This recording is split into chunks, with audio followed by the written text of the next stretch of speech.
মুখ্যমন্ত্ৰী হিমন্ত বিশ্ব শৰ্মাই মুখ হৰুৱাবলৈ সকলো চেষ্টা কৰিছিল, কিন্তু ফেইল হ'ল হিমন্ত বিশ্ব শৰ্মা। মই নিৰ্বাচন খেলা নাছিলোঁ, উজনি অসমৰ জনতাই নিৰ্বাচন খেলিছিল। মই জয়ী হোৱাৰ কাৰণ উজনি অসমৰ মান, স্বাভিমান আৰু বিবেকবান জনতা। 2024ক লৈ শংকাত ভুগি আছে মুখ্যমন্ত্ৰী হিমন্ত বিশ্ব শৰ্মা। মুখ্যমন্ত্ৰী হিমন্ত বিশ্ব শৰ্মাই বুজি উঠিছে 2024ত বিজেপিৰ পতন নিশ্চিত। 2024ত অসমৰ জনতাই বুটাম টিপি টিপি বিজেপিক বিদায় দিব। মুখ্যমন্ত্ৰী হিমন্ত বিশ্ব শৰ্মাই কেৱল নিজৰ ব্যক্তিগত সম্পত্তি বৃদ্ধিৰ বাবেহে ৰাজনীতি লৈ আহিছে।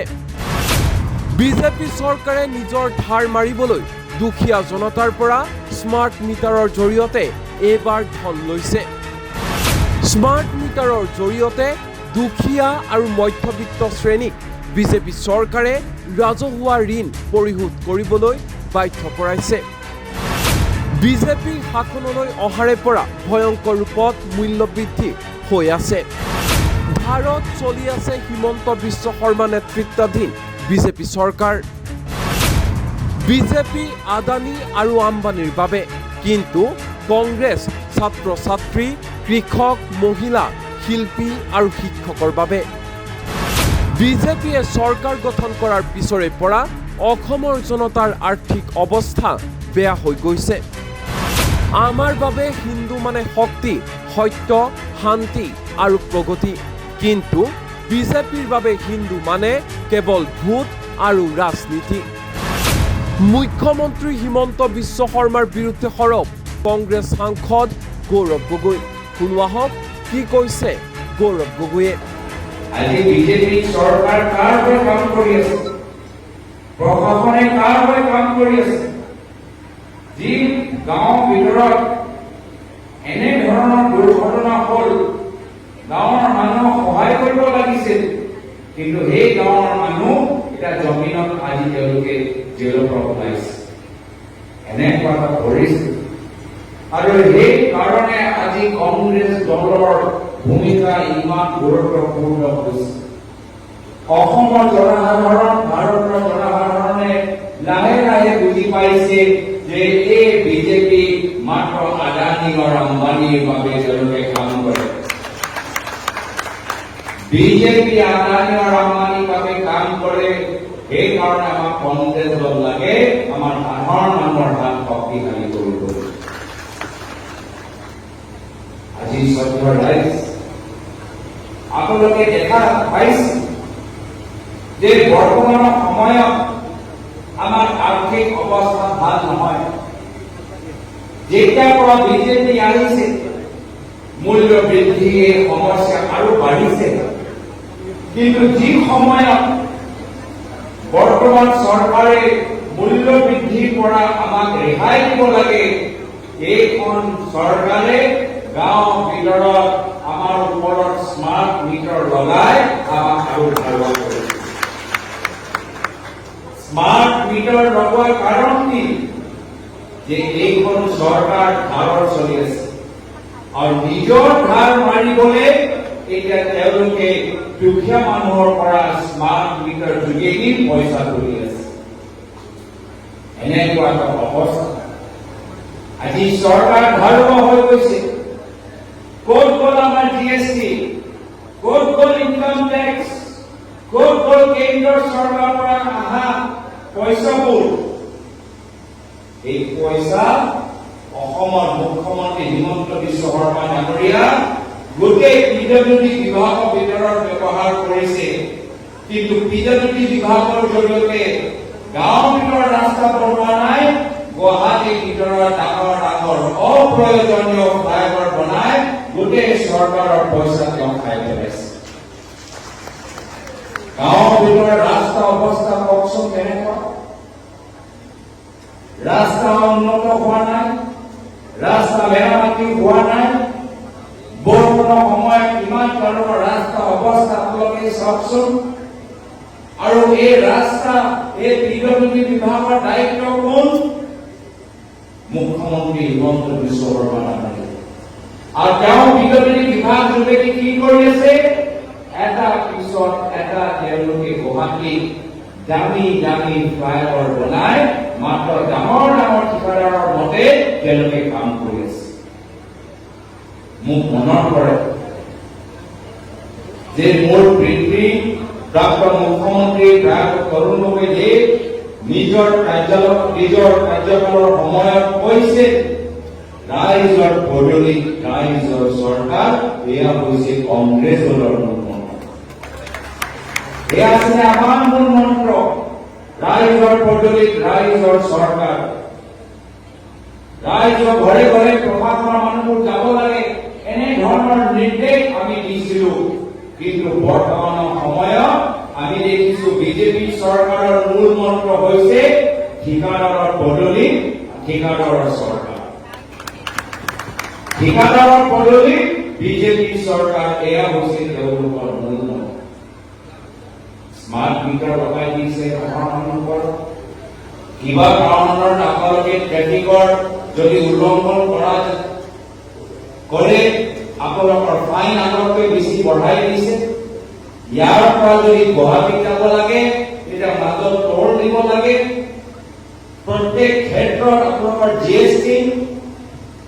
আজি চৰকাৰ ৰাইজ এইখিনি কথা মানুহে গম পাইছে, এইখিনি কথা মানুহে বুজি পাইছে। আৰু যাৰ ফলত কি হ'ল, প্ৰধানমন্ত্ৰী মোদী ডাঙৰীয়া সপোন দেখিলে 400 পাৰ আসন তেওঁলোকে আহিব। কিন্তু এইবাৰ জনসাধাৰণে কৈছে নহয়, ক্ষমতা আকলকৰ মূৰত কৈছে এইবাৰ আমি বিৰোধী কণ্ঠ আৰু শক্তিশালী কৰিম, কংগ্ৰেছ দলক আৰু শক্তিশালী কৰিম, আৰু ৰাহুল গান্ধী ডাঙৰীয়া হাত আৰু শক্তিশালী কৰিম।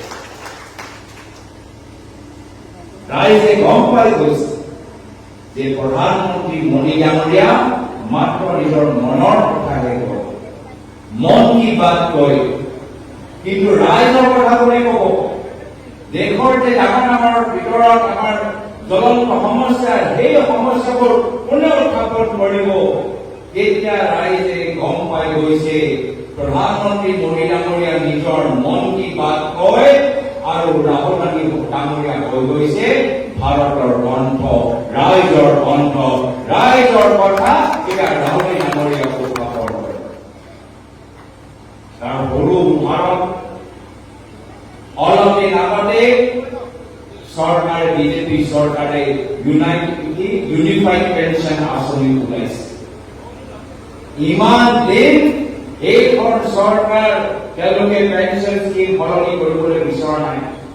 কিন্তু যেতিয়া ৰাহুল ডাঙৰীয়া ক'লে কি নহয়, আমাৰ চৰকাৰী কৰ্মচাৰীসকলক আমি অপমান কৰিব নোৱাৰো, ইমান বছৰ তেওঁলোকে ৰাইজৰ হৈ সেৱা কৰি গ'ল, কাম কৰি গ'ল, এতিয়া পেঞ্চনৰ সময়ত আমি চৰকাৰী কৰ্মচাৰীসকলৰ লগত অন্যায় কৰিব নোৱাৰো। ৰাহুল গান্ধী ডাঙৰীয়া কংগ্ৰেছ দলৰ এই পেঞ্চন স্কিমটো বিষয় হিচাপে যেতিয়া ল'লে, তেতিয়াহে গৈ প্ৰধানমন্ত্ৰী মোদী ডাঙৰীয়া এতিয়া পেঞ্চন স্কিম এতিয়া সলনি কৰিছে।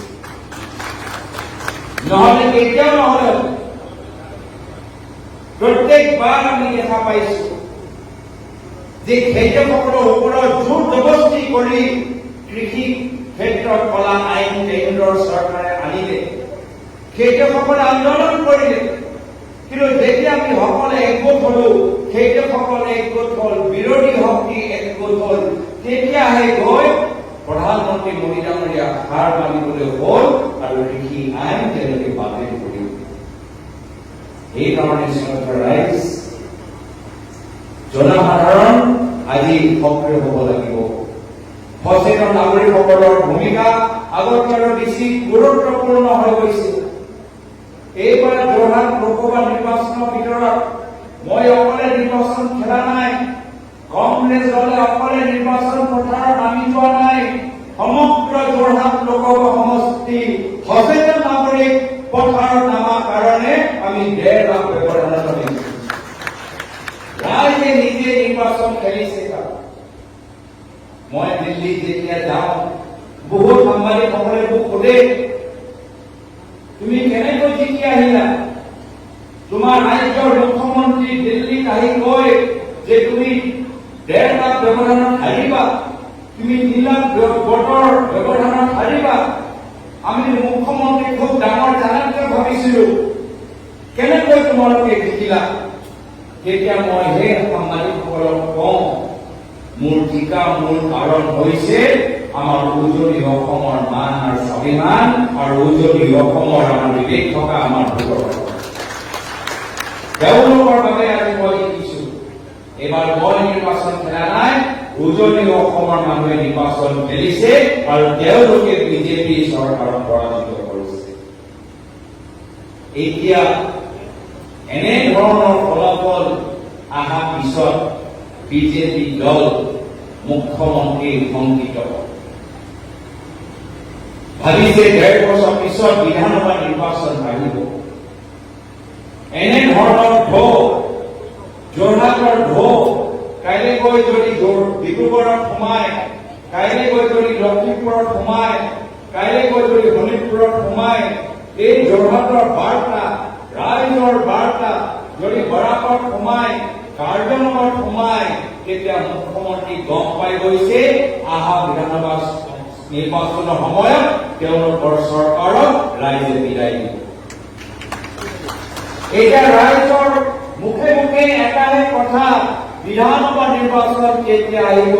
আকৌ আমাৰ বটন পুলিং ষ্টেচনত সোমাই আমাৰ ইভিএমৰ বটন টিপিবলৈ মন আছে, আৰু এইবাৰ বটন টিপি টিপি টিপি আমি এইখন চৰকাৰক, এইখন মুখ্যমন্ত্ৰীক আমি বিদায় দিব বিচাৰো।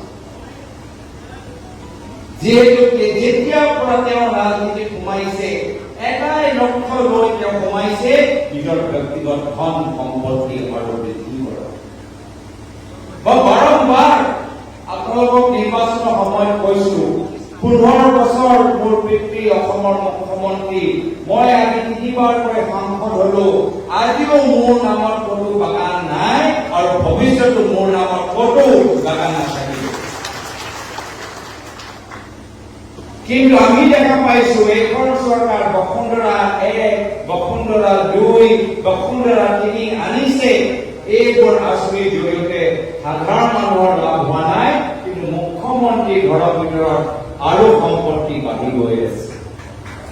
এই গোটেই বসুন্ধৰা আঁচনিটো নিজৰ মুখ্যমন্ত্ৰী নিজৰ সম্পত্তি মাটি ক'ত ক'ত ল'ব পাৰে সেইবোৰ মাটি চিনাক্ত কৰাৰ বাবে এই বসুন্ধৰা আঁচনি ওলাইছে, এনেকুৱা এটা অনুভৱ আমাৰ ৰাইজৰ। আৰু এইবোৰ কথা এতিয়া ৰাইজৰ মাজত চৰ্চা হোৱাৰ বাবে এতিয়া মুখ্যমন্ত্ৰী কি আৰম্ভ কৰিছে, আকৌ সেই পুৰণি সেই পৰম্পৰাগত কথাবোৰ হিন্দু মুছলিম এই একে বিভাজনকাৰী কথাবোৰ কেতিয়াবা উজনি আৰু নামনিৰ মাজত সংঘাত লগাব, কেতিয়াবা বড়ো আৰু অবড়োৰ মাজত সংঘাত লগাব, কেতিয়াবা হিন্দু আৰু মুছলিমৰ মাজত, কেতিয়াবা অসমীয়া আৰু মাৰোৱাৰীৰ মাজত, কেতিয়াবা মাৰোৱাৰী আৰু বিহাৰীৰ মাজত মাত্ৰ সংঘাত লগাই তেওঁলোকে নিজৰ চকী বচাবলৈ বিচাৰিছে। অসমৰ ভিতৰত সংঘাত লগাই তেওঁ নিজৰ মুখ্যমন্ত্ৰী গাড়ী ৰখাবলৈ চেষ্টা কৰিছে, কিন্তু আমি কংগ্ৰেছ দলে শপত খাই এতিয়া প্ৰণ লৈছো যে আমি অসমত আমি মানুহক একত্ৰিত কৰিম, আমি মানুহক একজোট কৰিম। য'ত বিজেপি দলে, য'ত মুখ্যমন্ত্ৰী হিমন্ত বিশ্ব শৰ্মা ডাঙৰীয়া বিভাজনৰ জুই লগাই, তাত কংগ্ৰেছ দলৰ কৰ্মীখিনি সোমাই আমি সেইখন জুই আমি নুমাম। তেওঁলোকে জুই লগাব, আমি জুই নুমাম। তেওঁলোকে মানুহৰ মাজত হিংসাৰ সৃষ্টি কৰিব, আমি মানুহৰ মাজত সম্প্ৰীতি, মানুহৰ মাজত সন্মান, মানুহৰ মাজত মৰমৰ এই বাৰ্তা লৈ আমি মানুহৰ মাজত এটা সুস্থ পৰিৱেশ আমি গঢ়ি তুলিম। আজি হিন্দু লৈ ৰাজনীতি কৰিবলৈ বিচাৰে, কিন্তু হিন্দু নামত কি কৰে তেওঁলোকে? হিন্দু নামত অপপ্ৰচাৰ, হিন্দু নামত ভয় আৰু ভাবুকি, হিন্দু নামত ঘৃণা। কি দেখাবলৈ বিচাৰে? যে হিন্দু মানুহ শংকিত হ'ব লাগে, হিন্দু মানুহ দুৰ্বল অৱস্থা, এনেকুৱা বাৰ্তা তেওঁলোকে বাৰম্বাৰ দিয়ে। কিন্তু আমাৰ কাৰণে হিন্দু মানে সাহস, আমাৰ কাৰণে হিন্দু মানে ভক্তি, আমাৰ কাৰণে হিন্দু মানে সত্য, আমাৰ কাৰণে হিন্দু মানে শান্তি, আমাৰ কাৰণে হিন্দু মানে প্ৰগতি আৰু এয়া পাৰ্থক্য হৈছে আৰু ৰাইজে গম পাই গৈছে যে আজি বিজেপি দল হিন্দু কথা কয়, হিন্দু ধৰ্মৰ কথা কয়, কিন্তু বাৰম্বাৰ অপপ্ৰচাৰ, বাৰম্বাৰ মিছা কথা। মহাত্মা গান্ধীয়ে কি কৈছে যে আজি আমাক সত্য এটা পথ ল'ব লাগিব, সঁচা কথাবোৰ ক'ব লাগিব, আৰু তেওঁলোকে মাত্ৰ মিছলীয়া কথা কৈ আমাক এইখিনি কথা ৰাইজক বুজাব লাগিব যে হিন্দু মানে শক্তি, হিন্দু দুৰ্বল নহয়, হিন্দু মানে শান্তি, হিন্দু ঘৃণা সৃষ্টি নকৰে, হিংসা সৃষ্টি নকৰে, হিন্দু মানে প্ৰগতি। আমি সদায় আধুনিক সমাজৰ লগত খাপ খাই থাকো। হিন্দু মানে সাহস, হিন্দু মানে আমি দুৰ্বল মানুহক ৰক্ষণা দিয়া। এয়া হৈছে আমাৰ দায়িত্ব, এয়া হৈছে আমাৰ দায়িত্ব। আৰু এইখিনি কথা আমাক পাতিব লাগিব।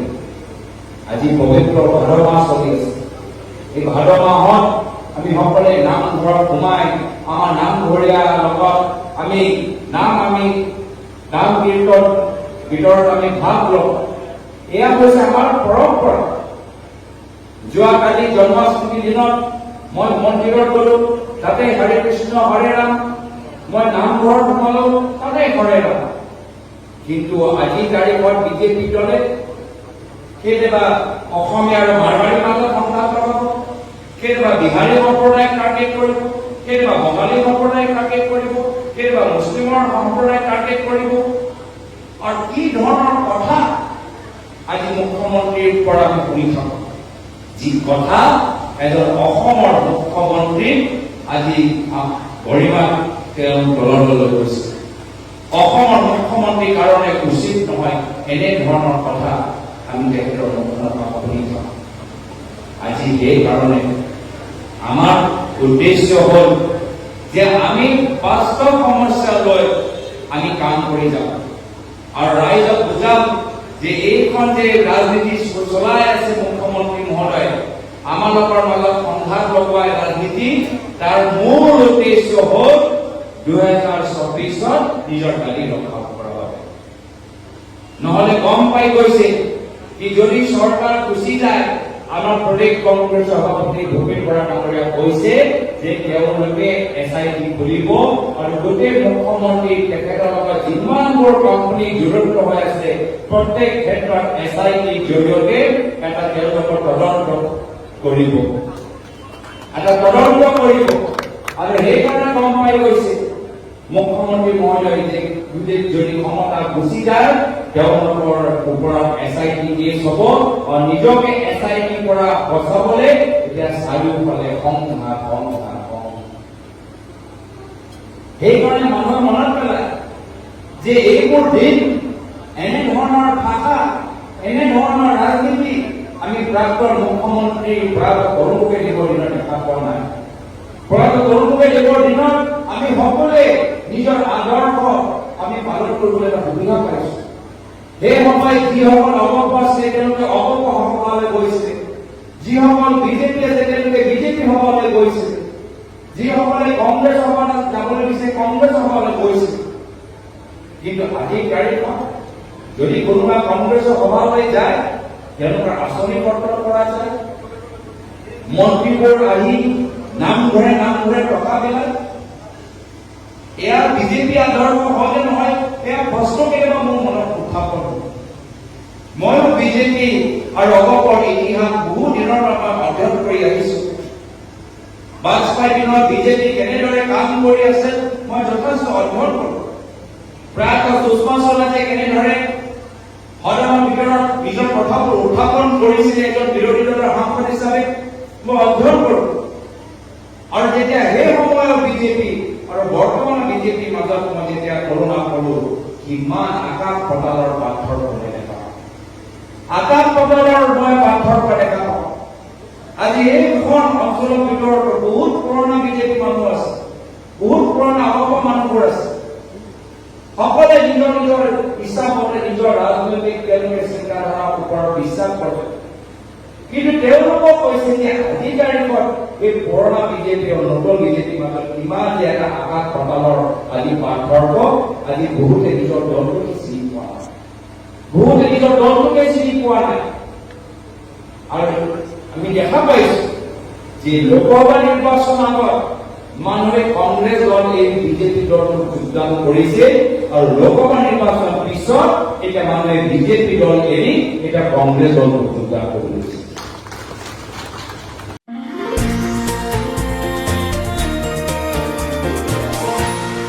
এনিটক্স, সোঁতৰ বিপৰীতে ৰাইজৰ স্বাৰ্থ।